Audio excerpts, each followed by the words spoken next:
صلاة تنصرنا بها بما نصرت به المرسلين وتحفظنا بها بما حفظت به الذكرى يا قوي يا متين. اللهم وفقنا لما تحبه وترضاه. آمين آمين يا رب العالمين.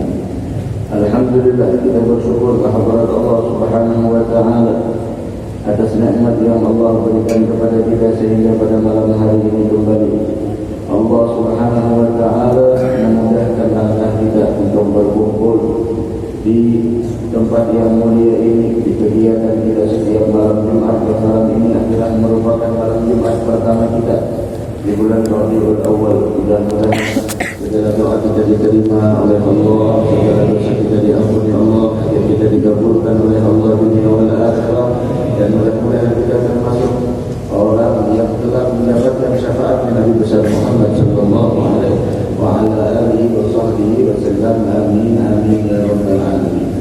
Menyambung pembicaraan kita yang telah lalu, masih dalam pembicaraan hadis yang diriwayatkan oleh Sayyidina Mu'adz, yang mana beliau bertanya kepada baginda Rasul sallallahu alaihi wa ala alihi wasallam tentang pertanyaan bahwasanya akhbirni bi amalin yudkhiluni al-jannah wa yuba'iduni 'anil nar. Beritahukanlah, kata Sayyidina Mu'adz kepada wahai Rasulullah, tentang amalan yang akan memasukkan aku ke dalam surga dan menjauhkanku dari neraka. Dan kita masuk surga sebenarnya. Ya, direspon pertanyaannya Nabi Muhammad. Rasul merespon pertanyaannya, laqad sa'alta an 'azim. Sungguh engkau menanyakan tentang sesuatu yang sangat penting. Ini penting. Yang penting itu adalah bagaimana kita beramal, amalan yang mengantarkan kita ke dalam surga. Amalan yang menjauhkan kita dari neraka, itu yang penting. Kenapa itu penting? Karena yang namanya hidup di dunia tidak selama-lamanya, dan seseorang ketika nantinya berada pada mahsyar, manusia hanya terbagi kepada dua, faminhum syaqiyyun wa sa'id. Ada yang beruntung, ada yang celaka. Ada yang mendapatkan keberuntungan, ada yang mendapatkan kebinasaan. Cuma salah satu dari dua. Mudah-mudahan kita termasuk orang yang beruntung, insyaallah. Wala yastawi ashabun nari wa ashabul jannah. Ashabul jannati humul faizun. Tidak sama calon penghuni neraka dengan calon penghuni surga. Dan calon penghuni surga mereka adalah orang-orang yang beruntung, orang-orang yang menang, orang-orang yang sukses, orang-orang yang mendapatkan kebahagiaan. La ilaha illallah. Laqad sa'alta al-'azim.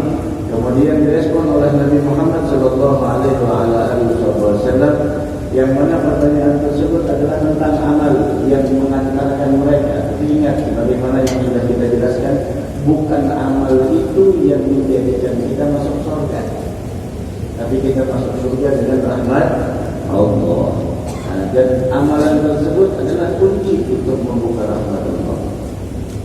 Kita semuanya masuk surga dengan rahmat Allah, bukan dengan amal. Kemudian Rasul mengatakan, laqad sa'alta al-'azim. Engkau telah menanyakan pertanyaan yang penting, namun kata Rasulullah, la yasirun 'ala man yassarahu Allah ta'ala 'alaihi. Namun sebenarnya ia mudah bagi orang yang dimudahkan oleh Allah untuk melakukannya. Nah, mudah-mudahan kita dimudahkan untuk melakukan amal saleh.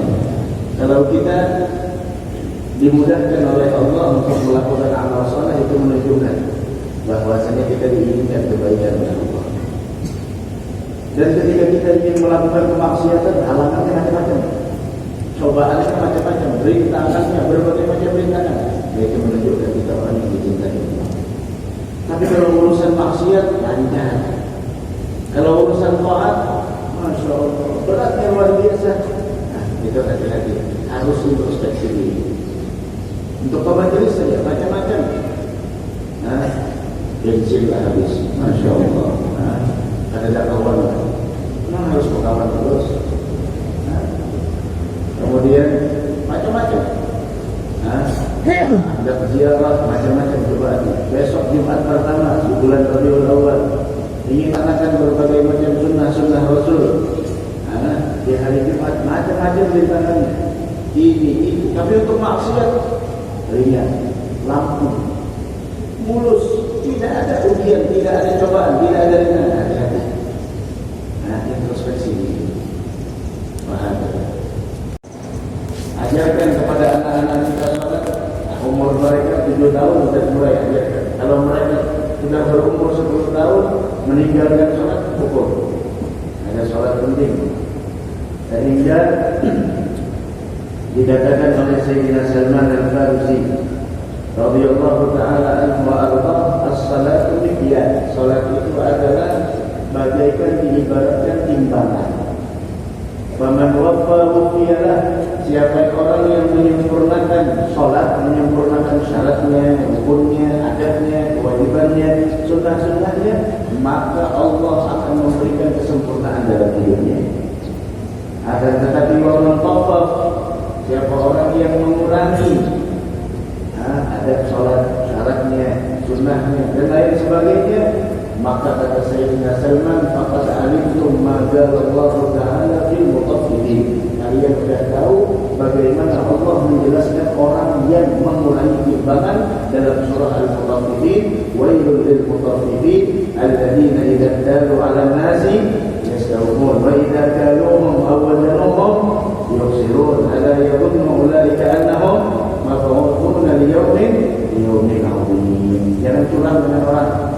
Tidak ada keberkahan dalam kecurangan, tidak ada kebaikan dalam kecurangan. Yang dagang jangan curang, karena yang kita cari itu keberkahan dari rezeki, bukan banyaknya. Buat apa banyak rezeki tapi tidak ada keberkahan? Mengurangi timbangan. Kalau dia yang minta timbangan buat orang lain, mintanya disempurnakan. Tapi kalau orang lain yang menimbang, yang dia menimbangkan untuk orang lain, dia kurangi. Nabi kita Muhammad sallallahu alaihi wasallam, beliau diriwayatkan, Nabi kita Muhammad diriwayatkan bahwasanya sebagaimana yang diriwayatkan oleh Imam Abu Dawud dan Ahmad, bahwasanya bagaimana Nabi kita Muhammad kana Rasulullah sallallahu alaihi wasallam idza hajabahu amrun faza'a ila shalah. Rasul itu kalau beliau menghadapi perkara yang sulit, perkara yang sukar, perkara yang membuat hati beliau sedih, tahu beliau melakukan apa?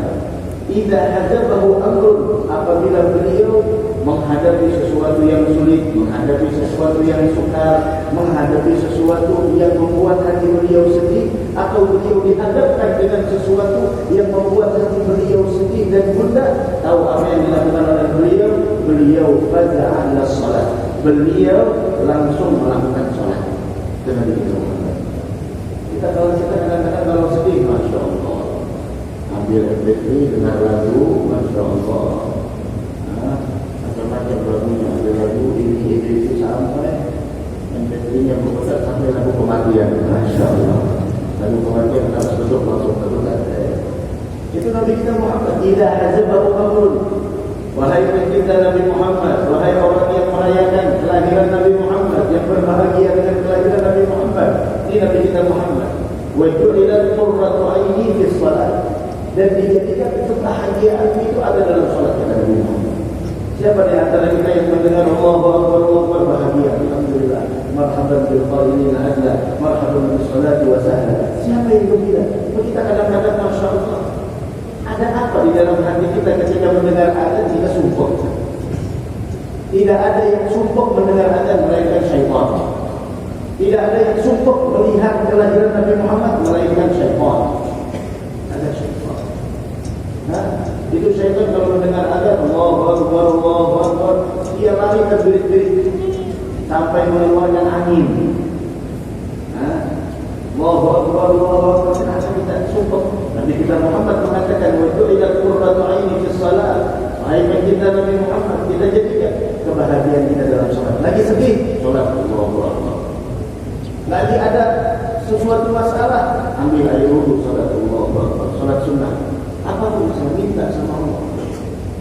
Ada Nabi kita Muhammad sallallahu alaihi wasallam. Dan ingat, salat ini mampu merubah keadaan seseorang jika dia mengerjakannya dengan menyempurnakan syarat, rukun dan kewajibannya. Diceritakan di zaman dahulu ada salah seorang pemuda dari kaum Ansar. Ada salah seorang pemuda dari kaum Ansar. Dia selalu sholat bersama Nabi Muhammad. Sholatnya di belakang Nabi Muhammad, Masya Allah. Ini sholat di belakang Nabi Muhammad.